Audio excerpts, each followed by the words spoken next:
Thanks. That was a very good survey, Chris. I'm going to try to complement your presentation by focusing on the economic aspects, which I'm an economist. Indirectly, I think I'm going to be addressing the issues that David posed. Let me basically begin by saying what you read about corruption is very complicated. There are many factors. There's so many solutions. How can you make heads or tails of this subject? So let me start by trying to simplify the discussion. What is corruption? Corruption, by an economist, is the use of public office for personal gain. So it's not two private people. They may be immoral, they may be illegal, but that's not corruption. You have to have the public involved. Let me use this definition to look at corruption and answer three interesting questions. Economists basically argue that corruption retards growth. If that's the case, why has China grown so rapidly? Did it grow because of corruption, or did it grow in spite of corruption? Second, most developed rich countries, corruption comes down. Corruption is supposed to moderate the richer you are and the faster you grow. In China's case, corruption is getting worse the richer they are. So even on these first two questions, China seems to defy the standard ways we look at it. In fact, economist studies, China always comes out as the outlier. It doesn't fit.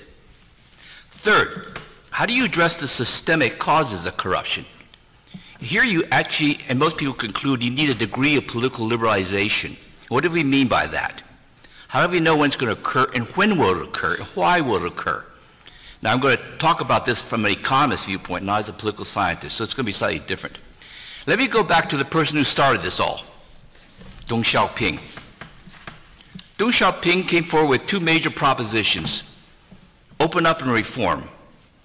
He created the dual economy in China, a market economy and a centrally planned economy side by side.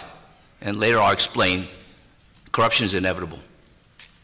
Second, he basically said, to get rich is glorious. And of course he meant that if you work very hard, this is great, you make a lot of money.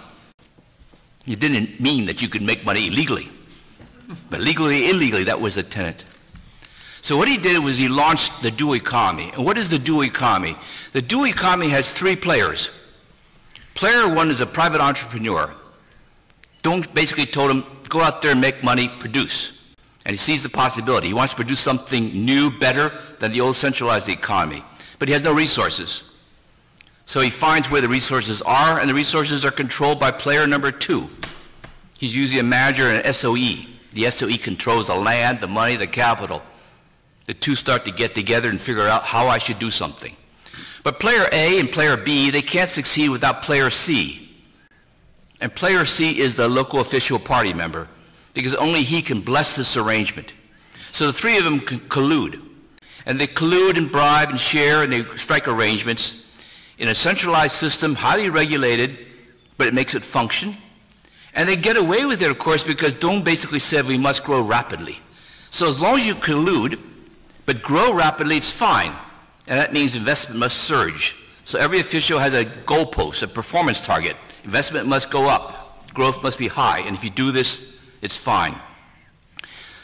A lot of money is made in this process, because the more money you make, the more money you can share it.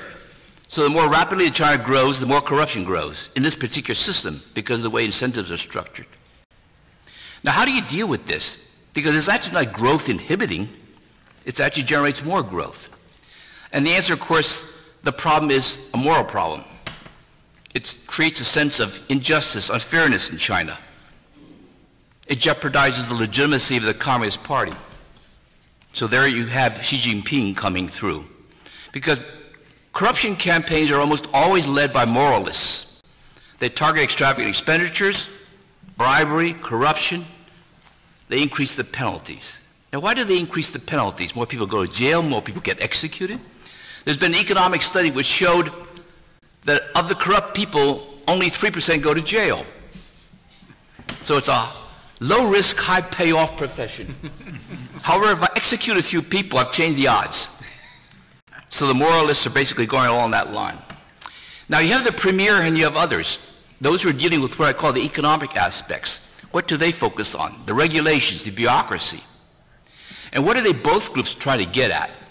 The biggest source of corruption in China today is the control over inputs of production. That's a very technical economic term. What do I mean by inputs of production? Land, energy, capital, labor. All three of these inputs of production are controlled. Therefore, they're ripe for rent-seeking activities. Land is being expropriated, taken away from farmers, developed and sold, fortune being made. Energy, split markets, differential prices, controlled, fortunes being made. No wonder Xi Jinping has targeted the energy corporations as his first target. Capital, subsidized for state enterprises, local authorities, siphoned off and goes to the private sector. No wonder Chairman of the Central Bank wants to free up interest rates. Labor. Now, why is labor a source of corruption? Because labor can't move in China. And you have restrictions about residency, so hukou policy becomes a big issue. You can buy a hukou in Beijing for 200,000 renminbi. Have you ever thought of the fact that you could buy residency and it has a price? All three of these factors of production are the source of corruption in China, and they're the source of government reform agenda. So the link between reform and corruption is not accidental. They're actually basically interrelated, and they have to be solved. Now, how do you deal with the political liberalization, and is it necessary? My favorite example is the example of a Chinese dining chair. Think of the Chinese economy as a dining table, a big round table, and the table is the economy. It's held together by a central pillar. That's a dining table, Chinese dining table.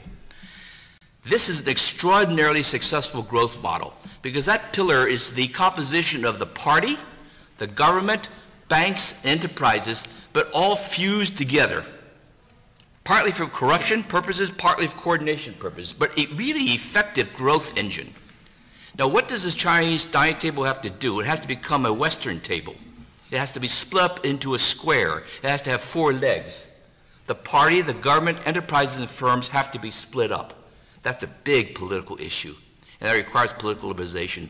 I've run out of time, but I can give you later, perhaps, an economist's interpretation of how that's going to occur, when it's going to occur, and why it's going to occur. But let me stop here. Thank you, Yukon.